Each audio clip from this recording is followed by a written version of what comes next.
warahmatullahi wabarakatuh. Perkenalkan, nama saya Agung Eko Setiono, mahasiswa PPG dalam jabatan kategori 2 tahun 2022 LPTK Universitas Negeri Semarang.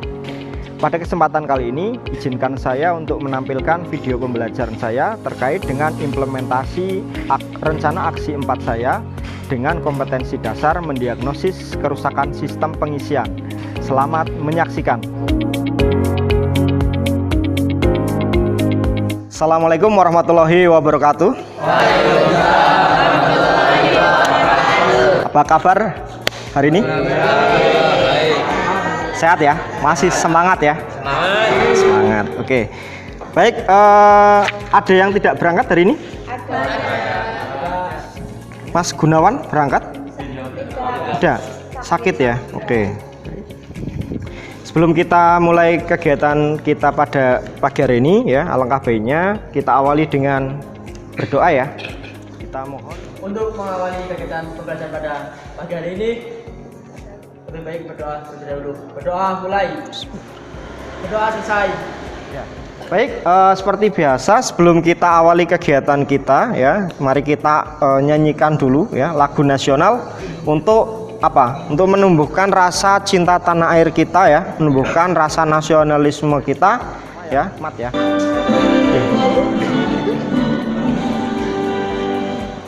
Indonesia tanah airku, tanah tumpah darahku.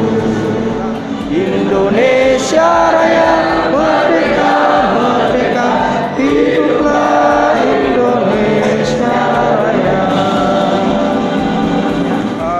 Sebelum kita mulai ya, untuk membangkitkan semangat kita pada pertemuan pada siang hari ini ya, mari kita pekikan yel-yel seperti biasa ya. SMK, SMK, SMK Negeri 1 Gombong. Tepuk tangan untuk kita semua. Pada kesempatan kali ini ya, kita akan mempelajari terkait dengan sistem pengisian ya. Dulu di kelas 11 kalian sudah mempelajari ya terkait dengan apa?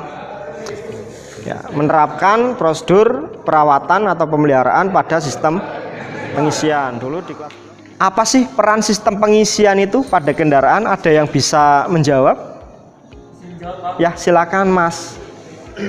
Bagus. Peran sistem pengisian pada kendaraan adalah sebagai untuk pensuplai arus listrik yang digunakan untuk mengisi aki atau baterai. Selain itu juga sebagai untuk mensuplai arus listrik yang digunakan untuk komponen-komponen lainnya seperti mesin, AC, dan lampu.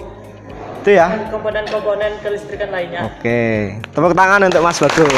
Ya. Bisa dipahami ya sampai sini ya. Oke, berarti untuk pemahaman di kelas 11 ini masih ingat ya terkait dengan sistem pengisian. Baik, saya lanjutkan ya. Jadi kompetensi dasar yang akan kita pelajari ya kali ini nanti adalah kompetensi dasar 3.14 ya, yaitu mendiagnosis kerusakan sistem pengisian. Ini nanti diharapkan ya peserta didik ya kalian ini mampu menentukan prosedur pemeriksaan ya pada sistem pengisian sesuai dengan SOP. Ini mungkin. Nah, kenapa sih kita harus mempelajari ya diagnosis sistem pengisian ya? Kita diharapkan mampu ya untuk melakukan atau mendiagnosis ya kerusakan pada sistem pengisian ya. Karena apa ya? Sebagai mekanik ya kita harus paham ya. Paham kerja sistem pengisian dan gejala kerusakannya, sehingga jika kita menjumpai kerusakan atau masalah pada sistem pengisian, kita bisa apa? Ya, bisa dengan cepat ya dan tanggap untuk menangani atau mencari penyebabnya itu apa ya. Ini Bapak sediakan soal pretest ya. Ini nanti silakan kalian kerjakan ya sesuai dengan kemampuan kalian ya. Bisa dipahami ya. Nanti Bapak beri waktu 10 menit, silakan dikerjakan.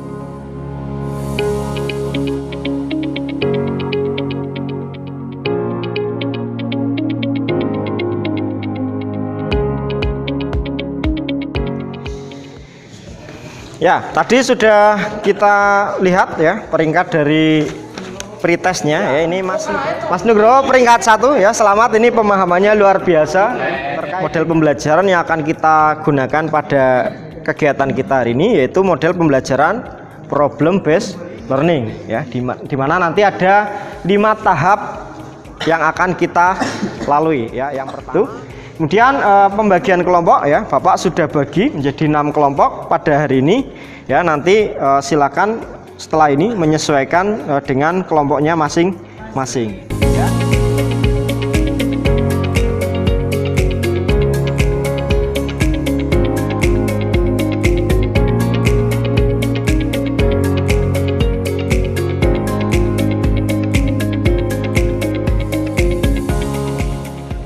Sudah bersama kelompok masing-masing ya. Ya, kita lanjutkan ya. Jadi Bapak sampaikan di sini teknik penilaian yang nanti akan Bapak gunakan ya. Nanti yang pertama ada teknik penilaian sikap ya. Kemudian untuk materi sistem pengisian ya. Ini kita awali dengan ya, konstruksi dari sistem pengisian ini ya. Jadi seperti yang kita ketahui, sistem pengisian ini terdiri dari berapa komponen ya. Ini ada baterai, kemudian ada regulator, ada alternator, kemudian ada kunci kontak. Tentunya nanti di dalamnya ada komponen lain sebagai komponen pengaman ya. Ada yang namanya sekring. Nah, pemeriksaan apa saja sih yang biasanya dilakukan ya ketika kita melakukan pekerjaan ya perawatan sistem pengisian ya. Nah, di sini bisa kita lihat ya, umumnya ya yang biasa kita cek adalah apa, yang pertama dari hal yang paling mudah dulu, yaitu pengecekan baterai ya. Nah, kemudian gejala kerusakan yang terjadi pada sistem pengisian. Gejala kerusakan pada sistem pengisian yang pertama adalah apa? Lampu indikator nyala. Kemudian apa lagi? Ya, ada timbul bunyi ya pada alternator ya. Selanjutnya lampu kepala atau lampu depan ya menyala tapi nyalanya redup ya. Kemudian aki sudah diganti baru ya, tapi tegangannya tetap turun ya. Nah, kira-kira dari gejala-gejala yang muncul ini ya, ada enggak yang punya pengalaman mungkin pernah terkait dengan sistem pengisian ya? Gimana Mas? Pengalamannya apa? Malam-malam saya bersama bapak saya naik mobil. Kemudian mobil lampunya redup dan mesin tersendat-sendat, kemudian mati. Setelah itu mobil tidak bisa di starter dan akhirnya tidak kuat. Akhirnya tidak kuat. Nah, itu ya. Oke, mungkin ada yang mau ditanyakan dulu sebelum kita lanjutkan. Saya izin bertanya. Ya, silakan Mas. Apakah jika ada gangguan pada sistem pengisian ditandai dengan lampu indikator yang menyala terus-terusan? Oke, pertanyaan bagus ya.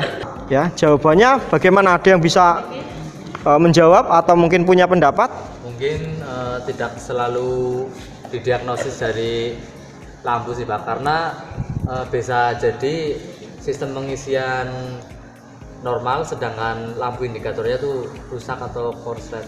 Gitu ya? Iya. Ya. Nah, di sini Bapak punya beberapa kasus ya terkait dengan kerusakan atau gejala atau gangguan ya pada sistem pengisian ya. Nanti silakan kalian amati bersama kelompok ya beberapa video yang Bapak tampilkan ya. Kemudian setelah itu kalian diskusikan bersama kelompok kira-kira kerusakan apa sih yang terjadi pada sistem tersebut ya, dan silakan nanti didiskusikan bagaimana solusinya ya. Videonya silakan diamati. Selamat sore anak-anak, bertemu lagi Ya, kali nih. ini kita mengisi Ya, itu kasus 1 ya. Sudah bisa teramati kasusnya tadi? Ya, kita lanjut ke kasus berikutnya. Ya, tadi kasus pertama apa? Ya, indikator mati saat mesin dinyalakan, masih mati, kemudian tidak ada tegangan pengisian. Kasus kedua ya, lampu normal ya, tapi tidak ada tegangan pengisian. Kemudian pada kasus ketiga, lampu pengisian menyala ya saat mesin hidup, juga menyala terus, tapi di sini apa? Ya, terjadi tegangan pengisian yang terlalu tinggi atau overcharge. Nah, kira-kira penyebabnya apa? Silahkan kalian bersama kelompok analisislah permasalahan yang tadi Bapak sampaikan ya. Silakan kalian diskusikan bersama kelompok.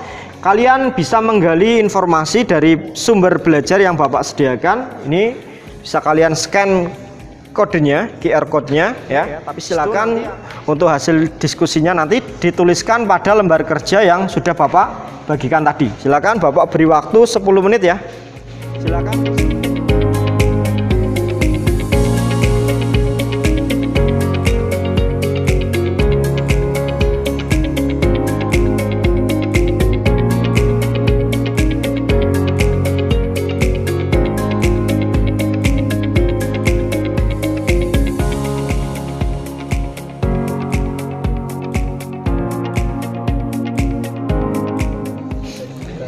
Ya, baik, sambil menunggu kelompok yang lain, mungkin kita sambil lihat ya presentasi dari perwakilan kelompok dulu ya.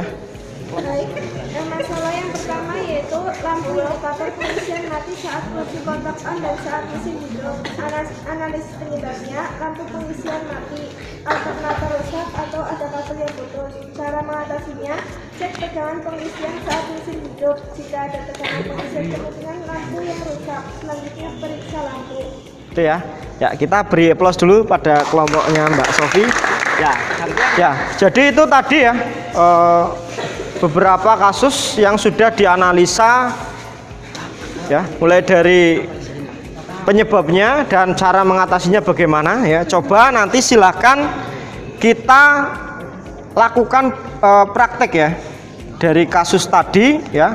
Apa yang sudah kalian analisa kalian nanti praktekkan ya. Bisa dipahami? Ya. Nanti silakan yang praktek dulu kelompoknya Mas Bustomi dan Mas Jati ya. Nanti untuk kelompok yang lain silakan nanti bergantian ya. Silakan kalian.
Tadi sudah kita bersama lakukan praktek ya untuk pengujian ya, pemeriksaan ya, dan memperbaiki kerusakan yang ada pada sistem pengisian. Silakan Mas Jati bersama kelompoknya.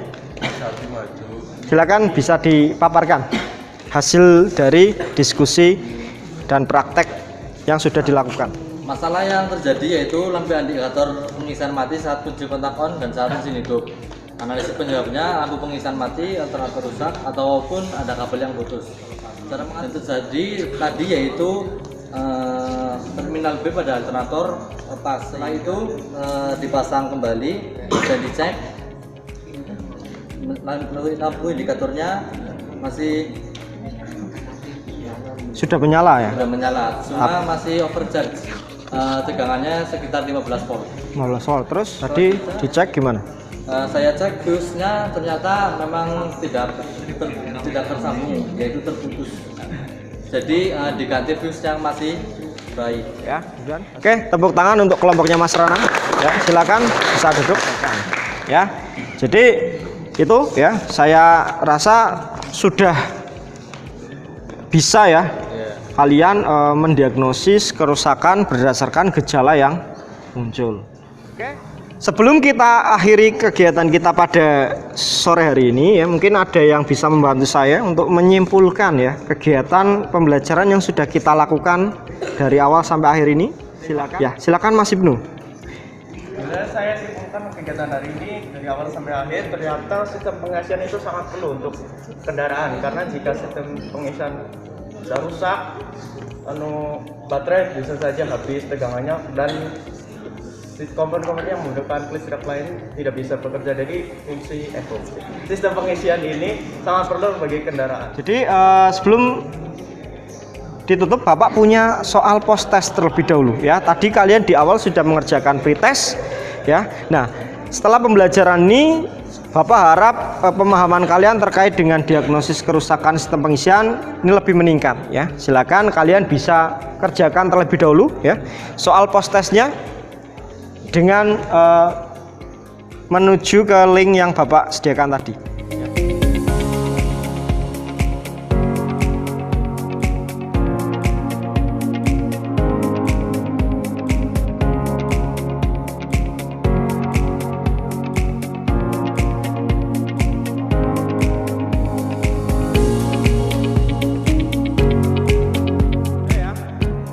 Ya, silakan nanti setelah ini kalian bisa mengisi refleksi pembelajarannya ya. Mungkin cukup ya. Baik, silakan ketua kelas bisa memimpin doa terlebih dahulu. Silakan Mas Asdin. Untuk mengakhiri kegiatan pembacaan pada pagi hari ini, berdoa dimulai. Berdoa selesai. Ya, terima kasih untuk kerjasamanya. Silakan nanti kalian bisa siap-siap untuk melanjutkan pembelajaran berikutnya ya. Sampai jumpa di pertemuan selanjutnya. Jangan lupa setelah ini ruangan dibersihkan. Itu ya.